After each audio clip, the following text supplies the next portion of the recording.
Alô, amigos!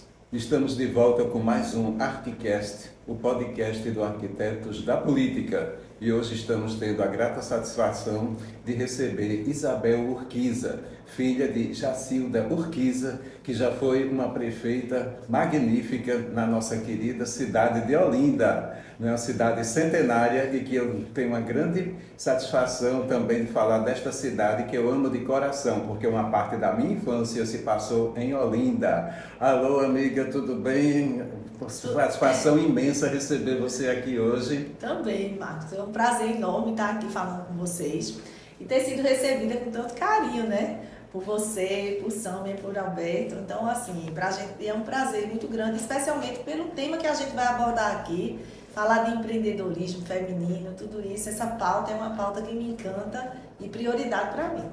Eu admiro muito porque nada como o talento, a sensibilidade e a criatividade feminina que vem colorir as nossas vidas, não é verdade?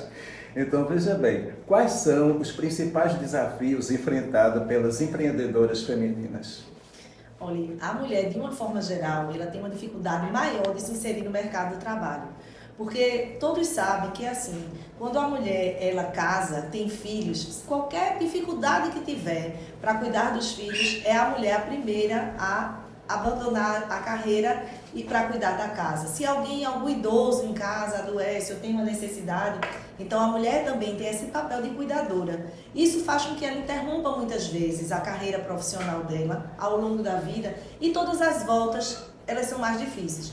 A gente passou um período de pandemia e ao final da pandemia, eu lembro bem que havia foi feita uma pesquisa e mostravam assim, que enquanto 3% dos homens diziam que não teriam condições de voltar ao mercado de trabalho, as mulheres pós-pandemia, o percentual era de mais de 26%. Ou seja, os retornos e o ingresso da mulher no mercado ele é mais difícil.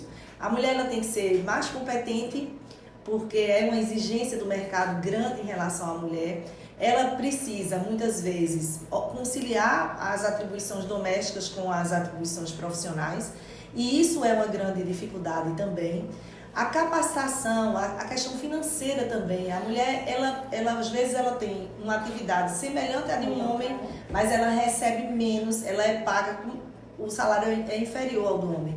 Então, todas essas questões de maternidade, de planejamento assim, financeiro, todas essas questões elas vão interferindo e a própria capacitação da mulher ela vai ficando um pouco mais difícil, porque se ela não tem um recurso, muitas vezes ela não tem a condição de fazer os cursos para se capacitar ou mesmo de ter um capital de giro. Então eu acho que esses são uns desafios assim, que para a mulher normalmente é uma dificuldade maior. Bom, no seu ponto de vista, quais são as principais habilidades, aquelas habilidades mais essenciais para ser uma empreendedora de sucesso? Olha, hoje se fala muito, né, na adaptabilidade, essa flexibilidade que qualquer profissional tem que ter.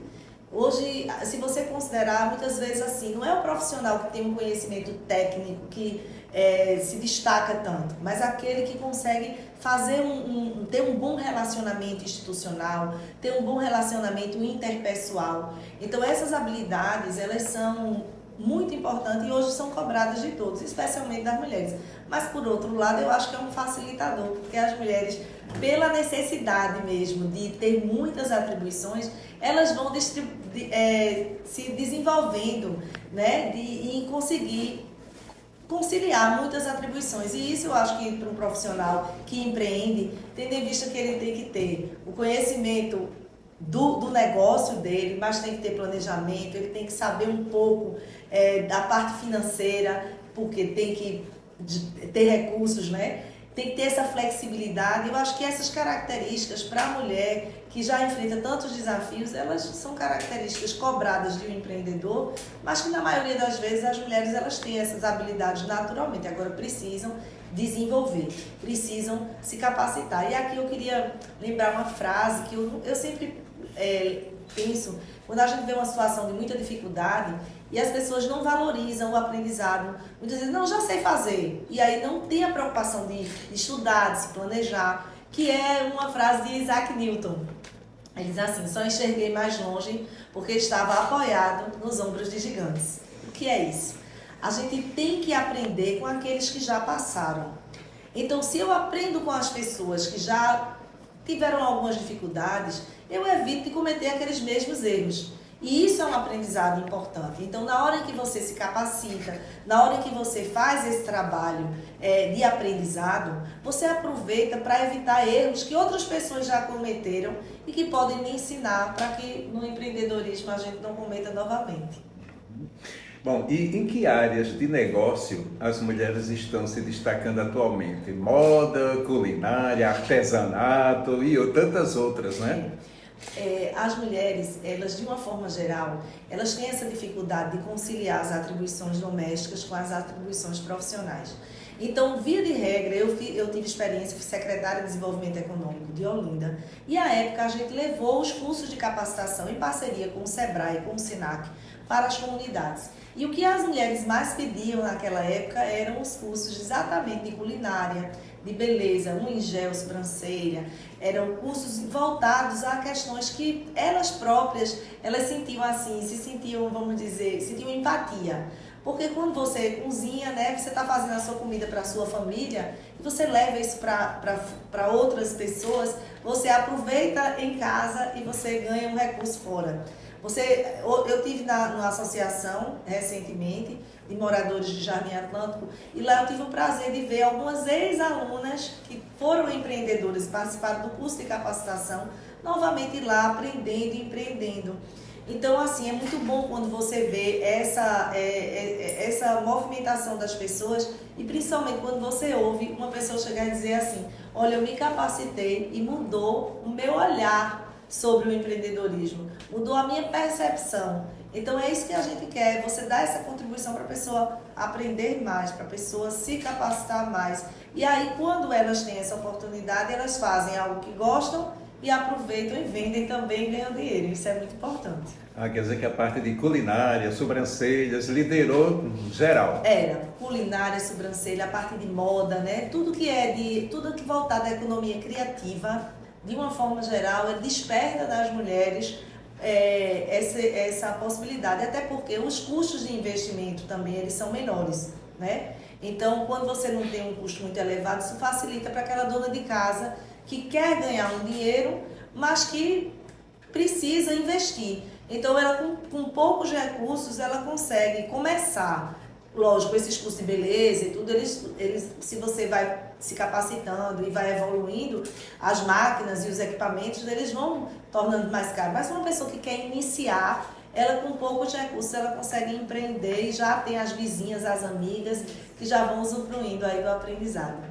Que bom, que é aquela questão de compartilhar, né? Isso. Então, veja, de que forma as mulheres podem equilibrar, né? Você deu uma pincelada já rápida, né? A vida pessoal e profissional quando ingressam no empreendimento. O empreendedorismo feminino, ele é uma coisa assim, acho que uma possibilidade muito boa para as mulheres conciliarem as atividades profissionais com as atividades familiares. Porque muitas vezes quando você tem um emprego assim, convencional, né, carteira assinada e tal, você tem uma jornada a cumprir. Isso faz com que algumas mulheres elas não consigam conciliar. Ela tem que sair de casa, deixar o filho, muitas vezes não tem uma creche para deixar o filho. Tem a dificuldade quando o filho sai da escola de quem vai ficar com o filho no outro turno, né? E o empreendedorismo, ele possibilita esse trabalho da mulher. Ela tem condições de fazer as atividades de casa, de cuidar dos filhos e ao mesmo tempo, às vezes em casa mesmo, ela faz a produção dela. Se é de moda, ela está ali costurando, ela está criando.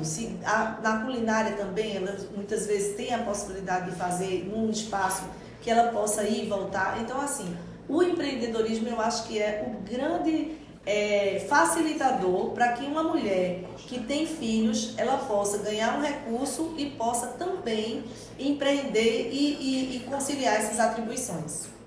Bom, e na questão de financiamento, todo empreendimento precisa de um financiamento, muitas vezes até de um patrocínio, de uma ajudazinha financeira. Quais são as oportunidades que estão vigentes hoje?